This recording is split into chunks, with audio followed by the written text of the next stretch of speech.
অভিনয়, রাজনীতির পর এবার ব্যবসায় মন কঙ্গনা রনৌতের। হিমাচল প্রদেশের মেয়ে কঙ্গনা এবার যুক্ত হলেন রেস্তোরাঁ ব্যবসায়। তার রেস্তোরাঁর মেনুতে প্রাধান্য থাকবে হিমাচলি খাবারের। খবর ইন্ডিয়ান এক্সপ্রেসের। সচিন টেন্ডুলকার, বিরাট কোহলি থেকে মিঠুন চক্রবর্তী, করণ জোহর, শিল্পা শেঠি, ববি দেওল, সানি লিওনি থেকে খেলার ও বিনোদনের অনেক তারকাই রেস্তোরাঁ ব্যবসায় নেমেছেন। হিমালয়ের বুকে ছোট্ট পাহাড়ি রেস্তোরাঁর অন্দরসজ্জা দেখিয়ে কঙ্গনা রনৌত জানিয়েছেন, আমার শৈশবের স্বপ্ন পূরণ হলো এবার। রেস্তোরাঁর নামেও চমক রেখেছেন মান্ডির সংসদ সদস্য। দ্য মাউন্টেন স্টোরিয়ার সেই নামের সঙ্গেই জুড়ে রয়েছে কঙ্গনার ভালোবাসার কাহন। তাই তো উদ্বোধনীর দিন হিসেবে বেছে নিয়েছেন ভ্যালেন্টাইন্স ডেকে।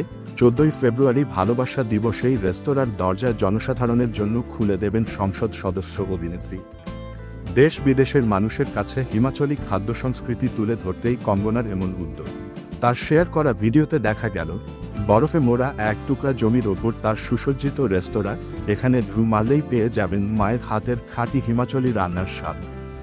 দ্য মাউন্টেন স্টোরি অন্দরসজ্জায় হিমাচলের হস্তশিল্পের ছোঁয়া। প্রাদেশিক নানা ধরনের শৈল্পিক জিনিসপত্র দিয়ে সাজানো হয়েছে কঙ্গনার রেস্তোরাঁ। জানালা খুললেই দেখা যাবে নৈসর্গিক প্রাকৃতিক দৃশ্য। পর্যটকদের জন্য যে কঙ্গনার এই রেস্তোরাঁ দারুণ এক গন্তব্য হতে চলেছে তা বেশ আন্দাজ করা যায়।